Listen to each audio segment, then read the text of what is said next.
और अब खबरें तफसील से। पहलू खान कत्ल मामले की राजस्थान हुकूमत दोबारा जांच कराएगी। इसके साथ साथ पिछली जांच में हुई मुमकिन कोताहियों की भी जांच होगी कि आया कि तफ्तीशकारों ने जानबूझकर तो कोई लापरवाही नहीं की। ख्याल है कि पहलू खान हुजूमी तशद्दुद मामले में निचली अदालत ने तमाम मुलजमीन को बरी कर दिया है। निचली अदालत के फैसले को अदालत में चैलेंज करने पर रियासती हुकूमत गौर कर रही है।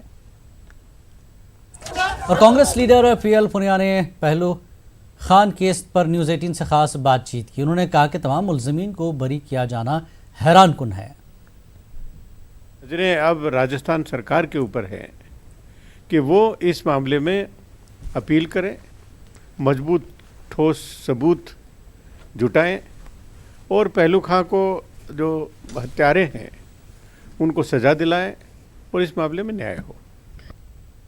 पहलू खान मामला केस में सभी मुलजमीन को निचली अदालत से बरी किए जाने पर प्रियंका गांधी ने ट्वीट किया है। उन्होंने अपना रद्दमल जाहिर करते हुए कहा है कि निचली अदालत का फैसला चौंकाने वाला है। प्रियंका के मुताबिक दरिंदगी की कोई जगह मुल्क में नहीं होनी चाहिए। भीड़ के जरिए कत्ल एक संगीन जुर्म है। प्रियंका ने ट्वीट किया है कि राजस्थान हुकूमत के जरिए हुजूमी तशद्दुद की रोकथाम के लिए कानून वज़ा किया जाना अच्छी पहल है। उन्होंने उम्मीद जताई कि पहलू खान मामले में इंसाफ दिलाकर अच्छी मिसाल कायम की जाएगी।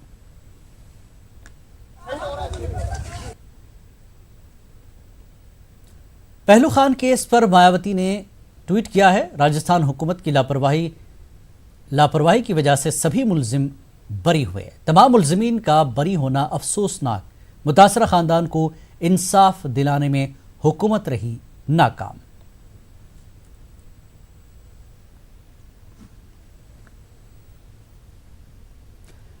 उधर अलवर में ही हुजूमी तशद्दुद से मुतासरा खानदान इंसाफ के लिए जद्दोजहद कर रहा है। हुजूमी तशद्दुद का शिकार हुए हरीश के वालिद ने खुदकुशी कर ली। अस्पताल के बाहर मकामी अफराद ने एहतजाज किया। मुजाहिरीन हुजूमी तशद्दुद के मुलजमीन की गिरफ्तारी और हरीश की बेवा रेखा जाटू को सरकारी नौकरी देने की मांग कर रहे हैं। एहतजाजों को मुंतशिर करने पहुंची पुलिस से उनकी नोकझोंक भी हुई।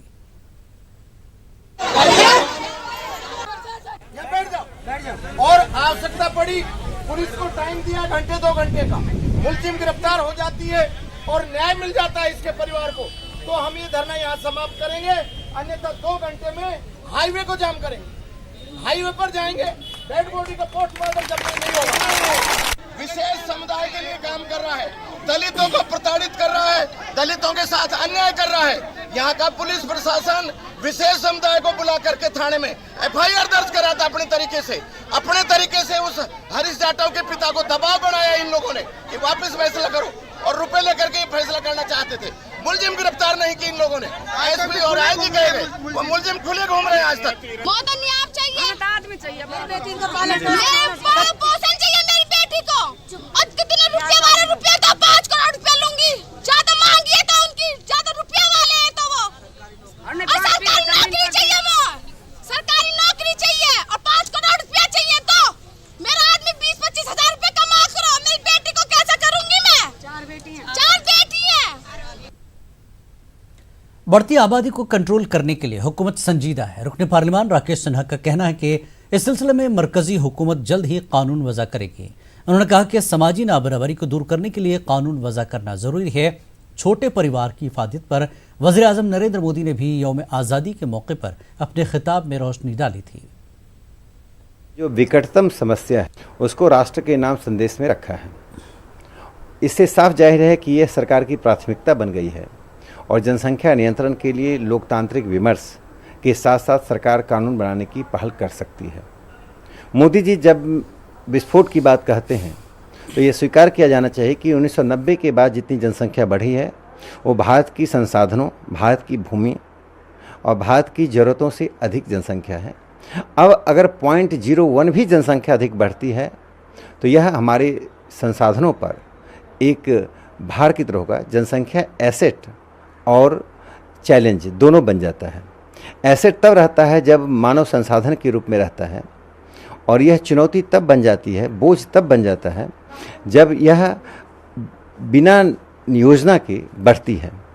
इसलिए मुझे लगता है कि जिस प्रकार से रीजनल इम्बैलेंस, सोशल इम्बैलेंस जनसंख्या बढ़ने का कारण पैदा हो रहा है, उसको रोकने के लिए कानून बनना अति आवश्यक है। बढ़ती आबादी के ताल्लुक से बीजेपी लीडर अश्विनी उपाध्याय का क्या कुछ कहना है, आप भी सुनिए। आधार का जो ऑथेंटिक वेबसाइट है उस पर जाके देखा है, 124 करोड़ लोगों के पास आधार बन चुका है। और मैंने 50 से ज़्यादा गांव में सर्वे किया है, मुझे कोई भी ऐसा गांव नहीं मिला जिसमें 100% लोगों के पास आधार हो। तो 124 करोड़ लोगों के पास आधार बन गया है, 15-20% लोगों के पास आधार नहीं है। 5 करोड़ के आसपास रोहिंग्या बांग्लादेशी, यानी भारत की जनसंख्या 150 करोड़ क्रॉस हो चुकी है। चीन में इस समय 11 बच्चे पर मिनट पैदा होते हैं, भारत में पर मिनट इसमें 33 बच्चे पैदा हो रहे हैं। तो अगर ये कंटिन्यू रहा, जनसंख्या नियंत्रण कानून नहीं बनाया गया, तो मुझे लगता है कि देश में एक भयावह समस्या आने वाली है। अटल जी ने सन 2000 में एक कमीशन बनाया था जिसका नाम है वेंकटचलैया कमीशन। आज़ाद भारत का सबसे प्रोमिनेंट कमीशन है वो, जिसमें 11 लोग थे, 4 जज थे, 2 फॉर्मर अटॉर्नी जनरल थे, 2 मेंबर ऑफ पार्लियामेंट थे। अटल जी के पास बहुमत नहीं था, इसलिए वो कानून नहीं बना। अब कल जब प्रधानमंत्री जी ने लाल किले की प्राचीर से ये बात कही है, अब हमें पूरा भरोसा है कि जिस तरीके से आर्टिकल 35A 370 खत्म किया गया, उसी तरीके से जनसंख्या नियंत्रण कानून बनाकर अटल जी का जो ये सपना था, ये भी माननीय प्रधानमंत्री जी साकार करेंगे। हम उनका धन्यवाद करते हैं, हम उनको बहुत बहुत उनका आभार व्यक्त करते हैं। वादी कश्मीर के मौजूदा हालात के ताल्लुक से रियासत के सभी लोग फिक्रमंद हैं। मुख्तलिफ मकतब फ़िक्र के लोग वादी को इस सूरत हाल से निकाल कर अमन व अमान के हालात बहाल करने के इक़दाम चाहते हैं। तज्ज़ियाकारों का मानना है कि इन हालात पर काबू पाने के लिए कोई दरमियानी रास्ता अपनाने और कंट्रोल लाइन पर चौकसी बढ़ाने की ज़रूरत है।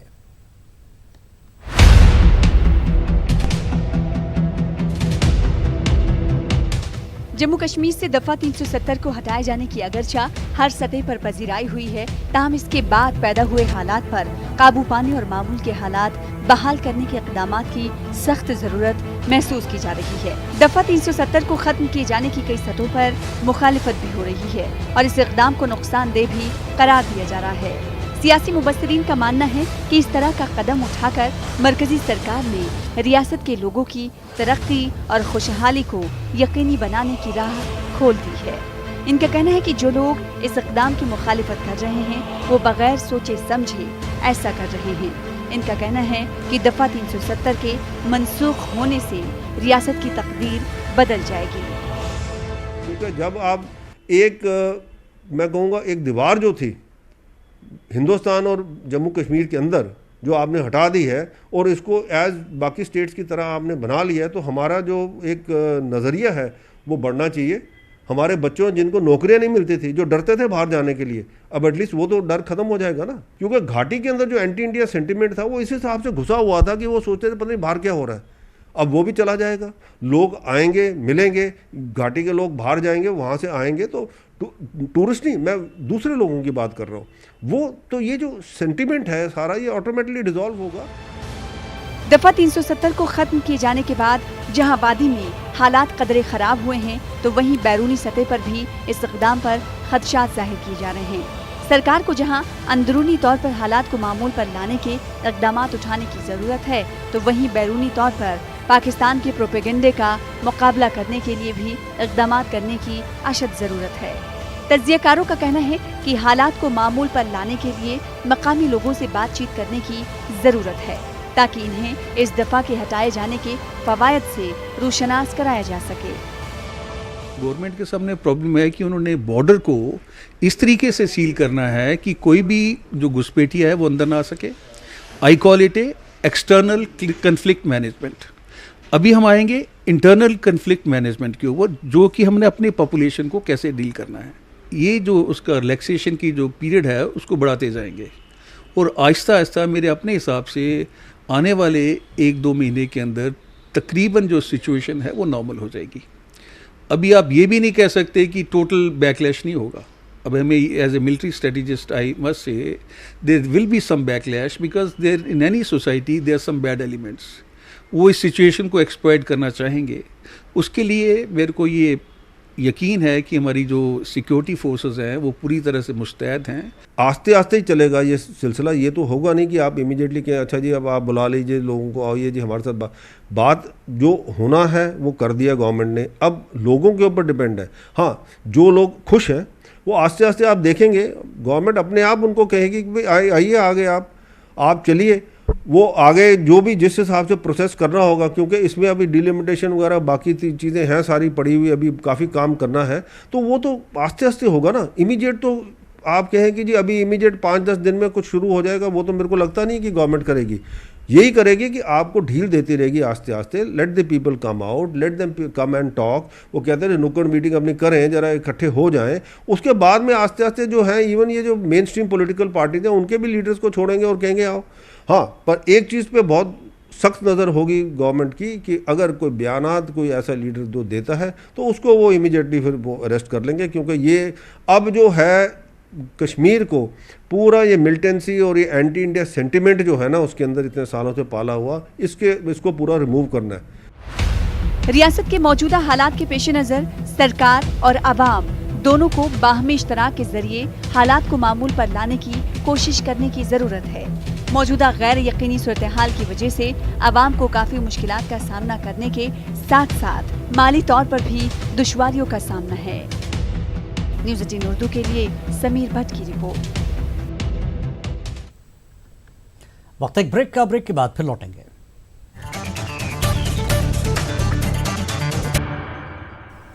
खास बात इंडिया में एक बार फिर आपका खैर मकदम।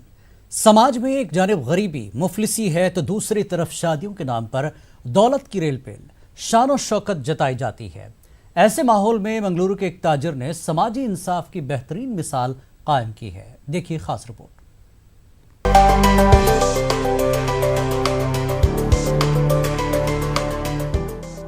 बेंगलुरु के शीश महल में सजी शादी की ये तकरीब अमीर खानदानों के लिए, रईसजादों के लिए किसी सबक से कम न थी। जी हाँ, शादी की शानदार तकरीब में एक अमीर खानदान ने 15 गरीब जोड़ों का निकाह करवाया। मंगलुरु के ताजिर और समाजी कारकुन उमर हाजी ने अपने बेटे की शादी के साथ 15 गरीब जोड़ों की शादी पूरी शान शौकत के साथ अंजाम दी।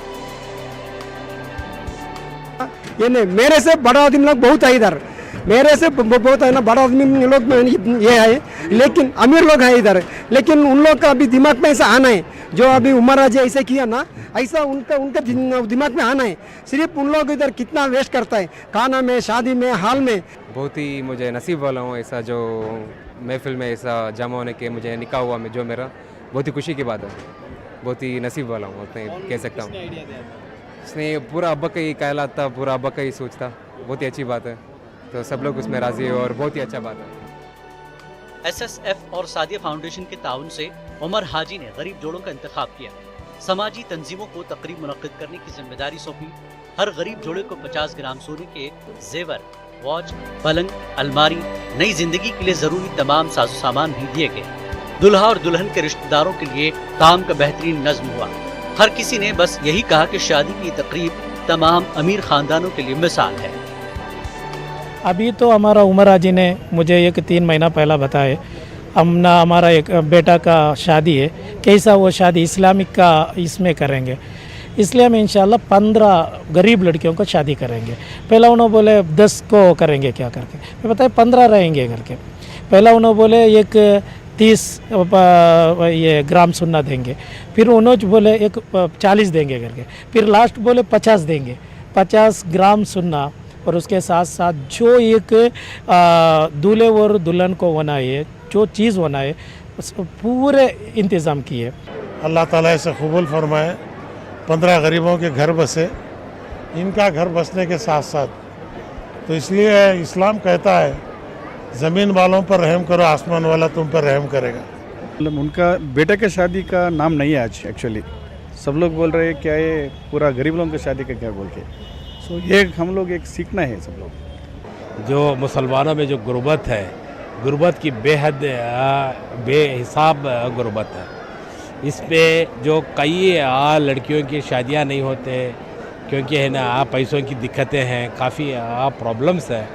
इसको ऐसा एटलीस्ट है ना एक शादी में है ना ये जो 15 शादी जो उम्र किया है, इसी तरह हर पैसे वाला मालदार इंसान इसको अपनाएगा तो कौम के लिए बहुत बड़ा फ़ायदा होता है। मौजूदा दौर में आदमी इतना मसरूफ हो चुका है, अपने आप में इतना खो चुका है कि गम में शामिल हैं पड़ोसी के, न खुशियों में शरीक। लोग इस शहर में जीते हैं मशीनों की तरह। लेकिन इस दौर में हाजी उमर जैसे भी लोग मौजूद हैं जो इंसानियत को परवान चढ़ा रहे हैं।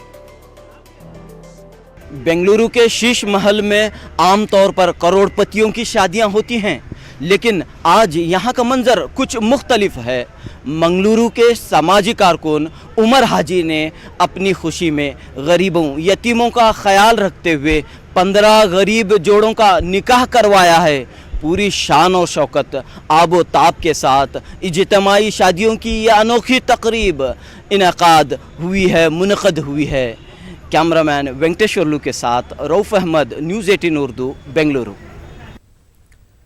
नौजवानों को तालीम के साथ रोजगार से भी जोड़ने की कोशिश बेंगलुरु के अल-अमीन कॉलेज में देखने को मिली। कॉलेज के इंतजामिया के तहत रोजगार मेला मुनक्किद हुआ। बीकॉम, बीए, बीएससी के फाइनल ईयर में ज़ेर तालीम और डिग्रियां मुकम्मल करने वाले तलबा को निजी कंपनियों में रोजगार के मौके हासिल हुए। इस रोजगार मेले में 18 कंपनियों ने हिस्सा लिया। तकरीबन 120 तलबा को मुलाजमत हासिल करने में कामयाबी मिली। अल-अमीन के अलावा दीगर कॉलेज के तलबा ने भी इस रोजगार मेले में शिरकत की और फायदा उठाया। Yes sir, I got an offer letter in Eurobix company and right now I am attending the interview of Accenture and it is a great opportunity given by our college for attending a such big job fair. It was great and we are happy for attending it. Eureka Forbes में मिला, emphasis में मिला और ब्लोहॉर्न logistics में मिला और Accenture में मिला। तो कौन सा पसंद है? जो भी मुझे पसंद आए at the end of the day.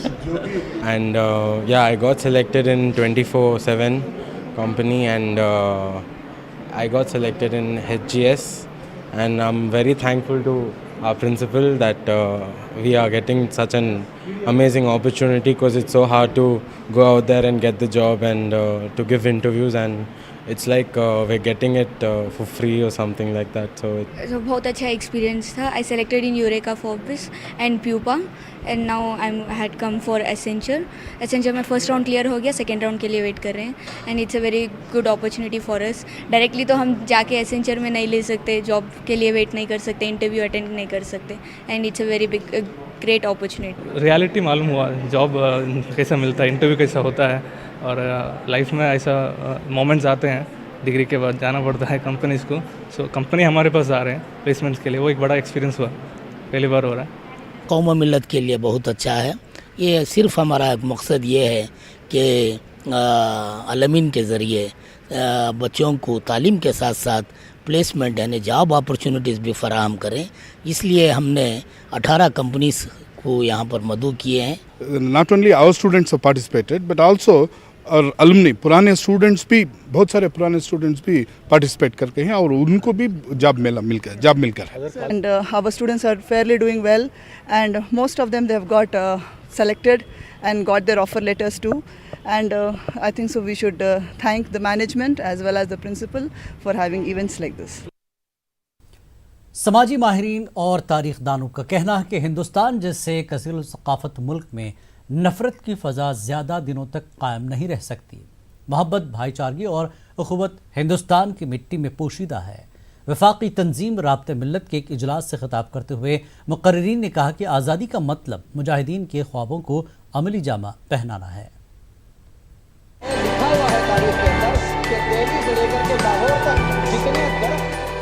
राबिता मिल्लत की जानिब से मुनाकिद किए गए इस जलसे आम में तमाम मज़ाहिब के मानने वालों को मदऊ किया गया था.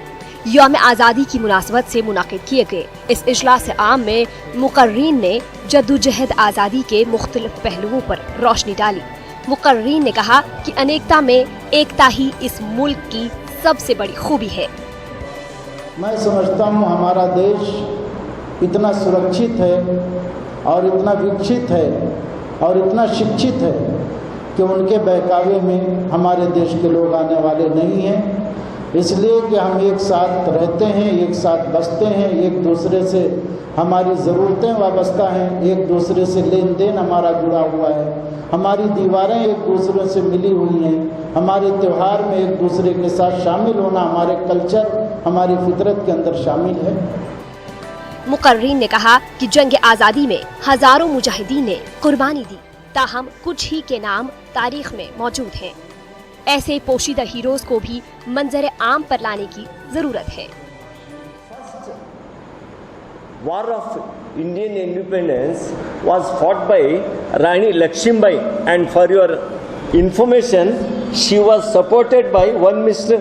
Ghulam Ghaus Khan in the independence movement of.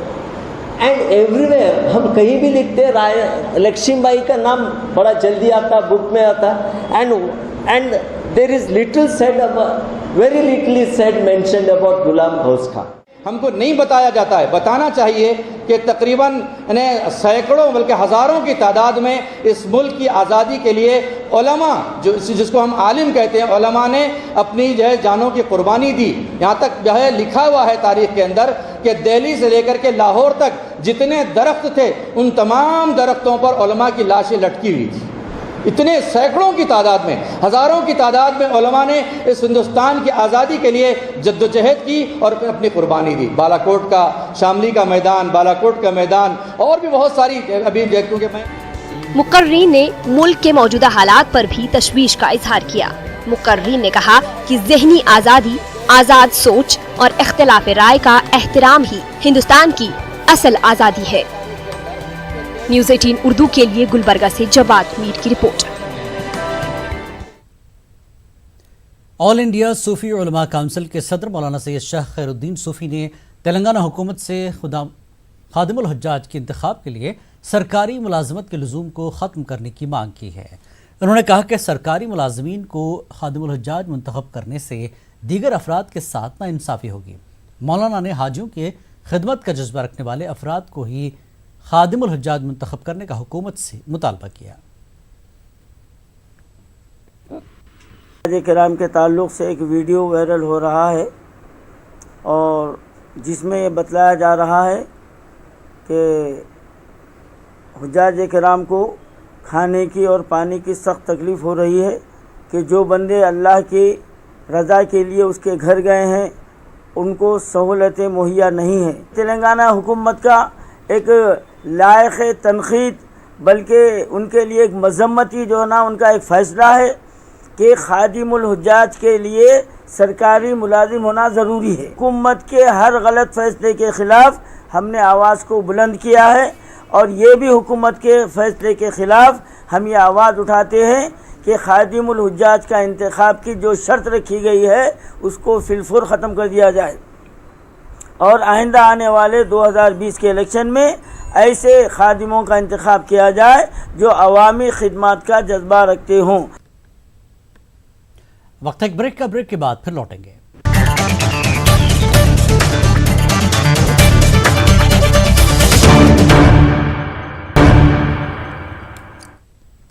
खास बात इंडिया में एक बार फिर आपका खैर मकदम।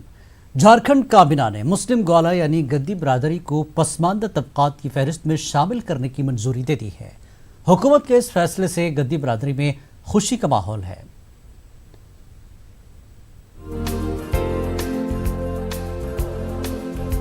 झारखंड की गद्दी बरादरी में खुशी का माहौल है। रियासती हुकूमत ने इस बरादरी को पसमानदा तबकात की फहरिस्त के एनेक्सचर 2 में शामिल करने की मंजूरी दी है। अब इस बरादरी को भी रिजर्वेशन का फायदा मिलेगा और हुकूमत के इस फैसले से गद्दी बरादरी बेहद खुश है।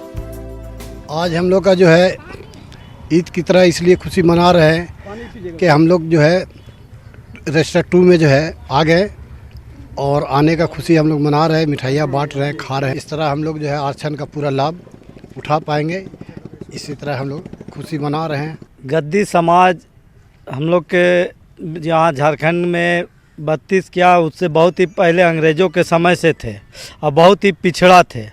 आज पिछड़ा समाज को झारखंड सरकार के माननीय मुख्यमंत्री श्री रघुवर दास द्वारा पिछड़ा जाति में शामिल करके गद्दी समाज के लिए एक मतलब कि नौकरी की ओर दरवाज़ा खोल दिए।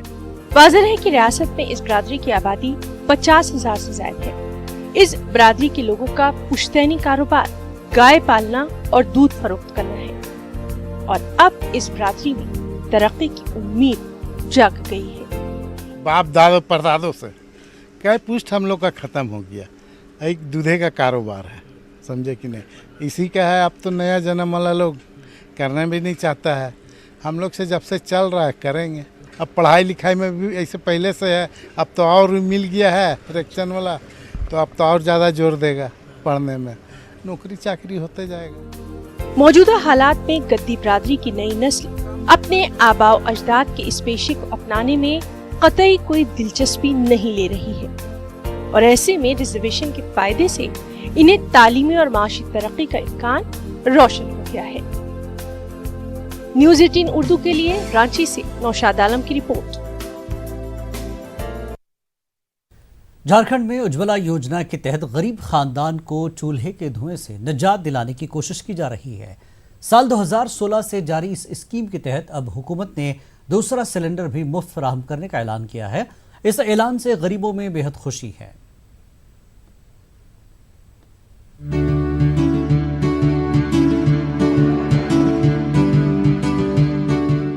रियासती हुकूमत ने उज्ज्वला योजना के तहत एलपीजी गैस कनेक्शन याफ्ता लोगों को दूसरा सिलेंडर भी मुफ्त फराहमी का फैसला किया है। 23 अगस्त से इस मंसूबे की शुरुआत कर दी जाएगी। हुकूमत ने इस मंसूबे के तहत रियासत के 14 लाख गरीब खानदानों को एलपीजी गैस कनेक्शन देने का निशाना मुकर्रर किया है और हुकूमत के इस फैसले से इस्तिफादा कुनंदगान में खुशी की लहर देखी जा रही है। सर हम लोग को तो बहुत खुशी है, बहुत सुविधा हो रहा है हम लोग को गैस में बनाने से। पहले तो लकड़ी जलाते थे, अब थोड़ा गैस मिल गया तो अच्छा लग रहा है जलाने के लिए। हम लोग बहुत खुश हैं, गैस चूल्हा मिल गया है। पहले हम लोग लकड़ी में जलाते थे, अब गैस में मिल गया, जब मन करता है तब पकाते हैं। हम लोग बहुत खुश हैं। वाज़ेह है कि इस मंसूबे की शुरुआत साल 2016 में की गई थी।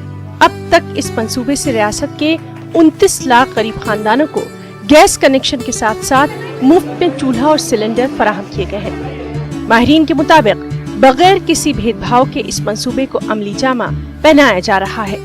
तो गरीब लोगों को सहारा बनने का काम झारखंड सरकार ने किया है और केंद्र सरकार ने एक बहुत बड़ी महत्वाकांक्षी योजना उज्ज्वला योजना प्रारंभ किया, जिसका लाभ प्रत्येक हमारे गरीब परिवार को मिल रहा है। वाज़ेह है कि झारखंड मुल्क की ऐसी पहली रियासत है जहां गरीब और मुस्तहिक अफराद को गैस कनेक्शन के साथ साथ सिलेंडर और चूल्हा भी फराहम किया गया और अब उन्हें दूसरा सिलेंडर भी फराहम किया जाएगा। न्यूज़ 18 उर्दू के लिए रांची से नौशाद आलम की रिपोर्ट। बंगाल में बीजेपी को मिली सियासी मजबूती के बाद जहां बीजेपी में शामिल होने वाले लीडरान की तादाद में इजाफा हुआ है, वहीं पार्टी के मुस्लिम लीडरान मायूसी के शिकार हैं। पार्टी के कौमी सेक्रेटरी अरशद आलम के मुताबिक रियासती लीडरशिप मुस्लिम लीडरान को अहमियत नहीं दे रही है। हालिया चिंतन बैठक समेत मुख्तलिफ अहम प्रोग्रामों और मीटिंग में मुस्लिम लीडरों को शामिल नहीं किया गया। अभी में मुस्लिम लीडरों की अहमियत कम है। मैं आपको किनारा महसूस कर रहा हूँ, औरों के बारे में मैं नहीं बता सकता। मैं तो पूरी ज़िंदगी ख़त्म कर लिया, बचपन से लेके जवानी पार कर गए, तो मैं अपने आप को साइड में महसूस कर रहा हूँ।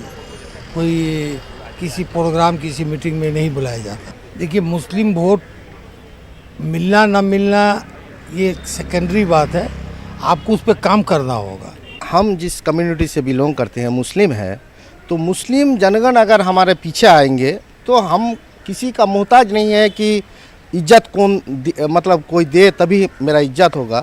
तो मुस्लिम लोग अगर हमारे पीछे आ जाएंगे तो खुद ऐसे इज्जत आ जाएगा। मुस्लिम राष्ट्रीय मंच नाम के हमारे परिवार के एक संगठन है जो समझा रहे हैं इस देश में जितना ही हिंदुओं का भागीदारी है उतना ही मुसलमानों का है। मुस्लिम भारतवर्ष का नागरिक है, उसके लिए भाजपा उनका सबसे बड़ा दोस्त है। ईरान के बड़े मजहबी रहनुमा आयतुल्ला शेख मोहसिन अराकी को मौलाना आज़ाद जोधपुर यूनिवर्सिटी की जानिब से इस्तकबालिया दिया गया। दिल्ली के इंडिया इस्लामिक कल्चरल सेंटर में हुए प्रोग्राम में यूनिवर्सिटी के सदर प्रोफेसर अख्तर वासे, अल्लामा शेख अकील अलगरवी समेत मुल्क के शिया तबके की सरकर्दा शख्सियात ने शिरकत की। इस मौके पर शेख अराकी ने मगरबी ममालिक और इस्लामी ममालिक के तनाजुर में गुफ्तगू करते हुए कहा कि इस्लाम में इंसानियत और भाईचारे का मजहब है। आयतुल्ला शेख मोहसिन अराकी की जानिब से इस्लामी दुनिया के इत्तेहाद के लिए की जाने वाली कोशिशों की भरपूर सताइश की गई। नहीं देखिए, जो आयतुल्ला अराकी मोहतरम हैं वो ईरान के अंदर जो इत्तेहाद मज़ाहिब की यानी इत्तेहाद इस्लामी की तकरीब है और तंजीम है, उसके सरबराह हैं। वो आलम इस्लाम की जानी मानी शख्सियत हैं और चूँकि उनकी नेक नियति, इखलास, उम्मत के इत्तेहाद के सिलसिले में उनका जो रवैया है उसके हम हमेशा से मद्दा और मोतरफ रहे हैं। इस वक्त पूरी दुनिया में इस्लाम और मुसलमानों के ख़िलाफ़ साजिशें हो रही हैं पूरी दुनिया में, और मुसलमान मज़लूम वाक़ हुए हैं। और इस मज़लूमियत का एक बड़ा सबब मुसलमानों का आपस का इख्तिलाफ और इफ्तिराक़ है।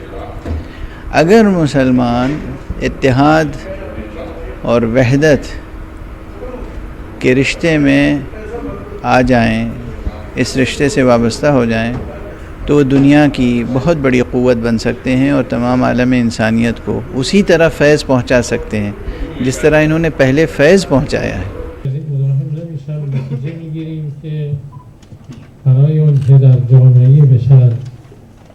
तो अगर हम चाहते हैं कि समाज में, माशरे में, आलम में सुलह, अमन, अमान, भाईचारे और उखुवत कायम हो, उसका सिर्फ और सिर्फ एक ही रास्ता है और वो रास्ता राह विलायत इलाही है। हमें चाहिए कि राह विलायत इलाही पर गामज़न रहें, अल्लाह की इताअत करें और अल्लाह तक पहुँचने के लिए उस शख्स का सहारा लें कि जो वली खुदा है, जो अल्लाह का वली है, और अल्लाह वलीउल्लाह के ज़रिए हम उस विलायत तक पहुँच सकते हैं और हम उसी के मुंतज़िर हैं। मुंबई में एमआईएम के रुकन असेंबली वारिस पठान के 2 अरकान को नागपाड़ा पुलिस ने हिरासत में ले लिया है। मुंबई वायकुला के मदनपुर इलाके में जुमे की नमाज के बाद वारिस पठान और उनके साथी कश्मीर मामले पर खास दुआ का एहतमाम कर रहे थे। इंतजामिया का कहना है कि इस प्रोग्राम के बारे में इजाज़त नहीं ली गई थी। हालांकि बाद में पुलिस ने एमआईएम के कारकुनों को रिहा कर दिया। अब मैं फ्राइडे की नमाज़ पढ़ के बाहर आया, लोगों ने कहा वारिस भाई अपने को दुआ मांगना है, कश्मीरियों के लिए दुआ मांगना है। बोला बिल्कुल दुआ मांगिए। अब नमाज के बाद तो पब्लिक रहती है, तो हज़ारों की तादाद में पब्लिक जमा थी, खड़े हुए दुआ मांगे। तो मैंने कश्मीरियों के लिए भी दुआ मांगी कि अल्लाह उनको सब्र दे, हिम्मत दे, जो उनकी तकलीफ़ है वो दूर करे। मैंने सांगली और कोल्हापुर में जो बाढ़ से पीड़ित हमारे लोग हैं उनके लिए दुआ मांगी कि वहाँ तकलीफ़ें वो दूर करे और हमारे देश में अमन और शांति का माहौल बहाल रहे, दुआ मांगा। अब पुलिस ने उसमें क्या कहा कि 2 लड़के लोगों को मेरे डिटेन कर दिया, जिनको बिठा के रखा। तो मैं पुलिस स्टेशन में बोला मैं आप चलिए मैं आता हूँ। मैं पुलिस स्टेशन गया, बैठे डीसीपी साहब के साथ में बात हुई, आधा पौना घंटा बात किए बैठे। मेरे को उन्होंने कहा कि ठीक है अभी आप जाइए, उनको छोड़ देंगे। अब आप उसको जो समझिए। अच्छा, तो लोग जो दूसरे लोग को डिटेन किया पुलिस ने आपके साथ, वो कौन है और उनका जुर्म क्या बता रहे हैं? नहीं, वो एक है हमारे फैयाज़ भाई है, एक हमारे फिरोज़ भाई करके है, दोनों को पुलिस ने डिटेन किया है। जुर्म ये है कि उनका ऐसा बोलना है, इन्होंने एक व्हाट्सएप पे मैसेज डाल दिया कुछ कि कश्मीर में ये ऐसा है, प्रॉब्लम है ये वो, और विदाउट परमिशन के दुआ में आ गए। अरे परमिशन लेना चाहिए क्या दुआ में आ गए? आप पुलिस देखो कितनी खड़ी थी वहाँ। बोला मैं तो नमाज़ पढ़ने आया हूँ, इतनी पुलिस क्यों है? नमाज के बाद में अपना दुआ में शामिल हुए, सिर्फ यही, इससे ज़्यादा कुछ नहीं। डेमोक्रेसी में रहते हैं, संविधान ने हमको राइट दिया है कि हम अपनी बात रख सकते हैं, हमको जो हम वो करते। कोई मैंने देश के खिलाफ तो बात नहीं किया, देश से तो मुझे जितनी मोहब्बत है शायद आपको भी नहीं होगी। और जुम्मा के वक्त तो पब्लिक रहती है, एक मौका था, खड़े हो गए, नमाज दुआ मांगे। महाराष्ट्र स्टेट उर्दू साहित्य अकादमी हुकूमत महाराष्ट्र की अक़लियती फलाह वजारत में शामिल है।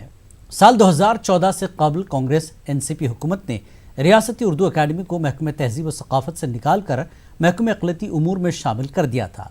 महाराष्ट्र उर्दू अकादमी के नौ नामजद चेयरमैन डॉक्टर अहमद राना ने अकादमी को दोबारा रियासती हुकूमत के कल्चरल डिपार्टमेंट में शामिल करने का फैसला किया है।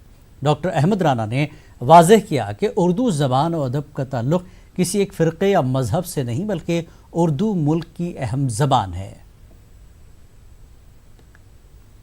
पिछले दिनों नसीम भाई अल्पसंख्यक मंत्री थे, उन्होंने क्यों इस चीज़ को अपने मंत्रालय में, अल्पसंख्यक मंत्रालय में लिया, इसमें ज़्यादा गुफ्तगू मैं नहीं करूँगा। लेकिन मुझे अब ऐसा लग रहा है कि इस उर्दू एकेडमी को कल्चरल डिपार्टमेंट में ले जाया जाए। उसके लिए मैं आज जिस तरीके से मेरी लोगों से गुफ्तगू हुई है और उर्दूदान लोगों ने बेहतर मशवरा दिया है कि इस महकमे को कल्चरल डिपार्टमेंट में ले जा करके ज़्यादा फ़ायदा पहुंचने वाला है, ऐसा लोगों का कहना है और मैं भी ऐसा मानता हूं। और बहुत जल्दी इस पर हम और सीधे यूएन सिक्योरिटी काउंसिल इजलास से सैयद अकबरुद्दीन का खिताब। यूएन में हिंदुस्तान के मुस्तकिल नुमाइंदे हैं Syed. And what is that?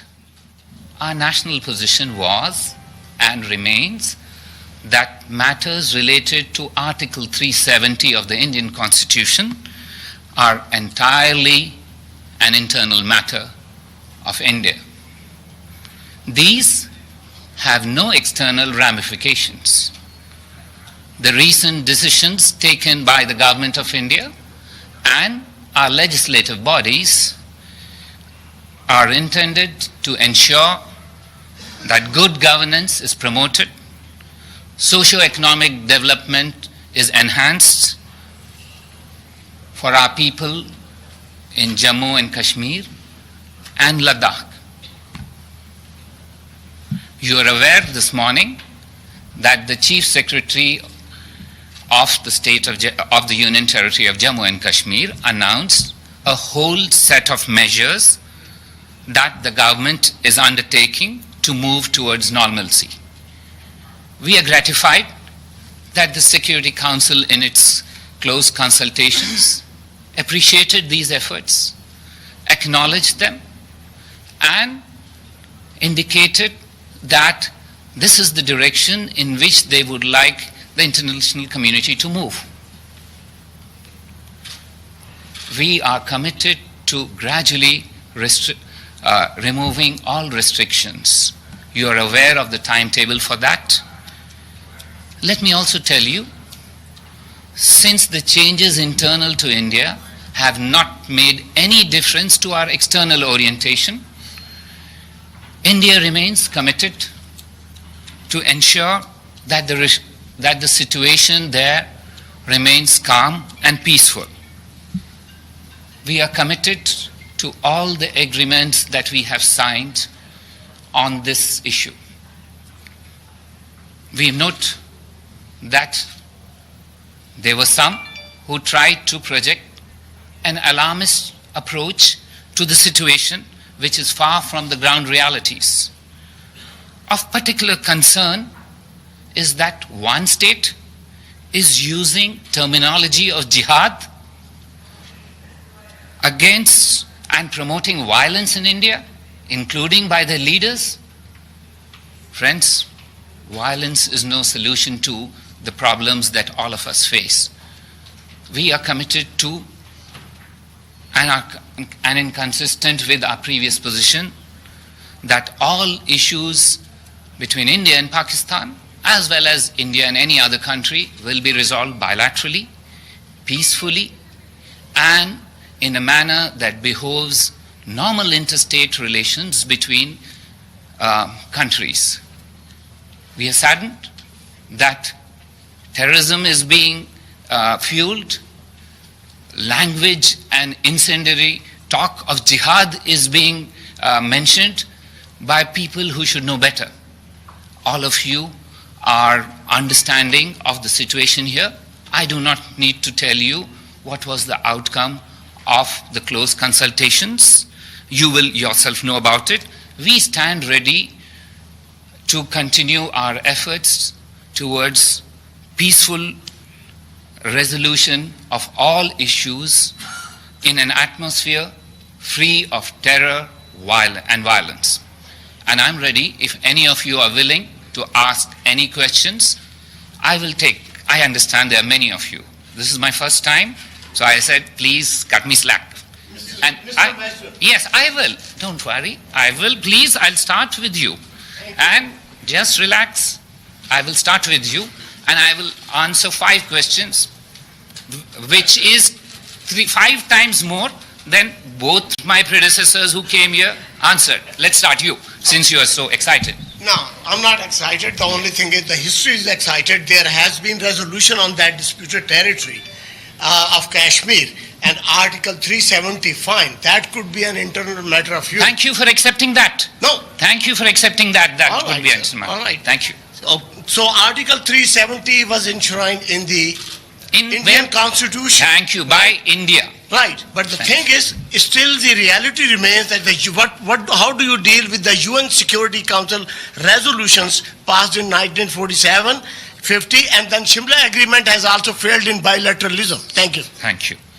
I understand your point. Your point is, how do we address this issue? The history is well known. I don't need to go back. Let us look at the last agreement that India and Pakistan signed. And that goes back to 1972. We are committed to that, and we hope Pakistan too is, to try to address these issues in the manner that they have signed on to in a legally binding agreement, and we stand ready to address them in that context. We can go back in history, but every new agreement overtakes the past. So you are very well versed, my friend. Please appreciate that I started by saying we are committed to that agreement, and we hope Pakistan too is. Because if that is so, its action don't seem to be working out with what is in that agreement. Thank you. Yes, sir, I'll answer you. Please, I will answer all my friends from the South Asian continent. Number two. Okay, Ambassador, the fact remains, while you have said all these things, that you're willing to talk and you're ready to talk, but what has happened? The fact remains, India has steadfastly refused to have any meeting with Pakistan for one reason or another. It has been almost time immemorial. When are you going to sit down with Pakistan and have a meeting? Because, and that's the reality. Thank you. Without Can I answer? Yes, sir. Can I answer? The question is, let's be specific about questions. If your question is whether India and Pakistan has talked, let me tell you, I have been a member of many delegations to Islamabad. You're aware of that. I myself served as an Indian diplomat in Islamabad. So, please understand, there are normal diplomatic ways of dealing with countries when countries deal with each other. That's the way to do it. But using terror to try and push your goals is not the way that normal states behave in. No democracy will acknowledge or accept talks when terror thrives. Stop terror to start talks. Yes, sir. Yes, sir. You wanted me? And so that you will not have any doubts that I've answered 3 Pakistani questions. Third. Yes. When will you begin a dialogue with Pakistan? So let me begin by coming across to you and shaking your hand. Yes, sir. All 3 of you. So let me tell you, we've already extended a hand of friendship by saying we are committed to Shimla Agreement. Let us wait for a response on that from the Pakistani side. Now I go to you. Yes, ma'am. I will. I will be gender neutral. Ambassador, thank Yes. you. Amanda Price from Al Jazeera English. Yes, ma'am. Question for you. How do you respond to Pakistan's assertion that the very fact that we're having a meeting here at the Security Council means this is no longer a bilateral issue? This has been internationalized. Ma'am, you've been covering the Security Council. You are aware that in close consultations, anyone, especially parties to the dispute, can try and throw in anything for the consideration of the members of the Security Council. That's the nature of the beast. However, you have seen what's the outcome of that meeting.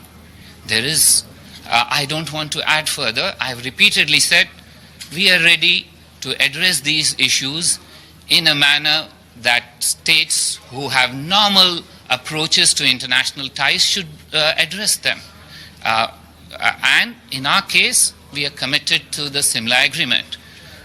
It's now for Pakistan to make that commitment to stop terror, to start talks. Yes, ma'am. Anyone else? Ladies, yes. Yoshita. Thank you, Ambassador. After 4 questions, so that nobody thinks that I am being biased towards you. Yes, ma'am. Just before the meeting, Russia said that it favors a bilateral track between India and Pakistan on Kashmir. That's again a viewpoint of many other countries here at the UN. So in a way that Pakistan said that it's internationalizing the issue, but with other countries not in favor of that, how do you see this, given the fact that other countries are saying it's a bilateral issue? I do not, like my predecessors, take on the responsibility of speaking for the Council. The Council has spoken. It's pretty clear. All of you are aware of what outcomes are there. I will not comment on it. Let me tell you, India's commitment to address these issues on the bilateral track has very broad acceptance globally. Anyone else? Yes, just one minute. Thank you, Ambassador. Yes. You always had a complaint that I never spoke with you. Yes. I'm ready now. Yeah. And this is the fifth, but I will give you 1/6. Mr. Ambassador, you spoke about normalization and removing the restrictions in Kashmir. So are you here admitting that there is something wrong that happened? 1 second. One question at a time. I never answer more than one. How India is going to address the will of the Kashmiri people? True. Thank you. So let me tell you, there is something called prevention is better than cure. The measures that we took were preventive in nature. They were designed to stop terrorists from bleeding our people.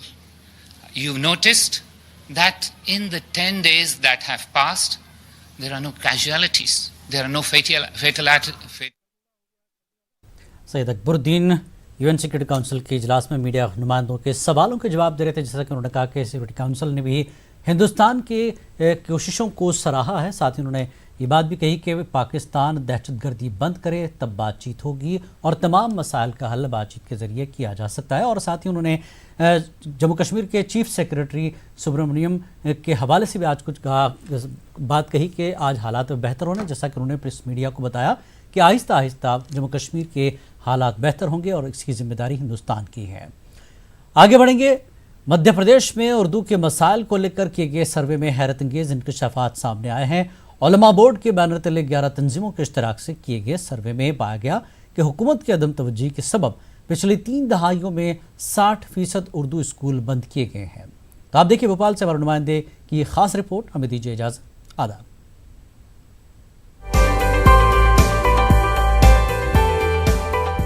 Madhya Pradesh के 52 अजला में कुछ हिस्से ऐसे भी हैं जिन्हें उर्दू आबादी से मंसूब किया जाता है।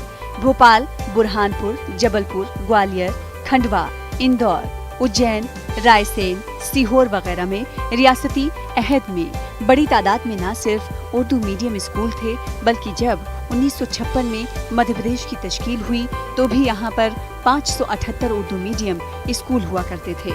उलमा बोर्ड के सर्वे में इंकशाफ हुआ है कि 1956 में एमपी में उर्दू मीडियम स्कूलों की तादाद 578 जरूर थी, मगर हुकूमत की अदम तवज्जुही के सबब अब सूबे में उर्दू मीडियम स्कूल 128 ही बचे हैं। इस सर्वे के अंदर एक जो सूरत हाल निकल के आई वो बहुत ज़्यादा फ़िक्रमंद और बहुत ज़्यादा अफसोसनाक है। बड़े अफसोस के साथ ये रिपोर्ट जो हमारी तैयार हुई है उस पर हमें इसीलिए हम बैठे हुए हैं और गौर फिक्र मशवरा कर रहे हैं कि हालात इतने ख़राब हो गए हैं कि जिस वक्त 1956 में मध्य प्रदेश का क़याम अमल में आया था उस वक्त 578 स्कूल उर्दू मीडियम के थे और आज जो सूरत हाल है आज तकरीबन 128 के करीब स्कूल हमारे बच्चे हैं उर्दू मीडियम के। मध्य प्रदेश में उर्दू स्कूल, उर्दू तलबा और असातिज़ा को मसाइल को लेकर उलमा बोर्ड की क़यादत में 11 तंजीमों ने 3 महीने पहले सर्वे शुरू किया था।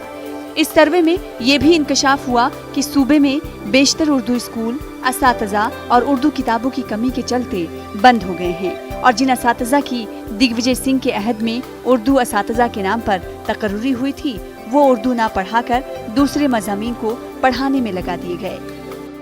आपके चैनल ने जो ख़ास तौर पे इस न्यूज़ को चलाया और ऑफिसर से बात की, उसके बाद कुछ किताबें तो आई हैं लेकिन ज़्यादातर किताबें उर्दू की और उर्दू मीडियम की अभी भी गवर्नमेंट स्कूलों में, प्राइवेट मदरसों में नहीं मिल रही हैं। जहां कमलनाथ जी कहते हैं कि हमने 70 दिनों में 70 कदम चले हैं तो उसमें से एक कदम भी उर्दू के लेके नहीं चला अभी तक। सर्वे में इस बात का भी इंकशाफ हुआ है कि नई नस्ल बड़ी तादाद में उर्दू की तालीम हासिल करना चाहती है, लेकिन माहौल और मौके न होने की सूरत में वो उर्दू जबान के सीखने से महरूम है। साबिका हुकूमत ने उर्दू के मसाइल को तो नजरअंदाज ही किया था, लेकिन कमलनाथ हुकूमत ने अपने इंतखाबी मंशूर में वादा करके भी इसे फरामोश कर दिया है। सरकार को सख्त रवैया अख्तियार करना चाहिए और सरकार को इस तरफ ध्यान देना चाहिए कि उर्दू ज़बान जो है वो हिंदुस्तान की ज़बान है, इसको महफूज रखें, इसको ज़िंदा रखें। हमने जो वायदे किए थे अभी तक 83 वचन हमने पूरे किए हैं, बाकी भी जो वचन हैं हमारे वो पूरे करेंगे। और वैसे भी इससे पहले जब कांग्रेस की सरकारें रही हैं, दिग्विजय सिंह जी की सरकार थी, उसमें हमने उर्दू शिक्षकों की भर्ती की थी। मध्य प्रदेश में उर्दू के मसाइल को लेकर उलमा बोर्ड के ज़ेरे क़यादत किए गए सर्वे की रिपोर्ट को लेकर उर्दू सर्वे कमेटी ने वजीर आला से मुलाकात करने का फैसला किया है। कमेटी ने अपना मकतूब सीएम हाउस को रवाना कर दिया है। जैसे ही कमेटी को सीएम से मिलने का वक्त मिलता है, कमेटी अपनी रिपोर्ट सीएम को पेश करेगी ताकि मध्य प्रदेश में उर्दू स्कूल, उर्दू तलबा और असातिज़ा के मसाइल को हल किया जा सके। भोपाल से न्यूज़ 18 के लिए मेहताब आलम की रिपोर्ट।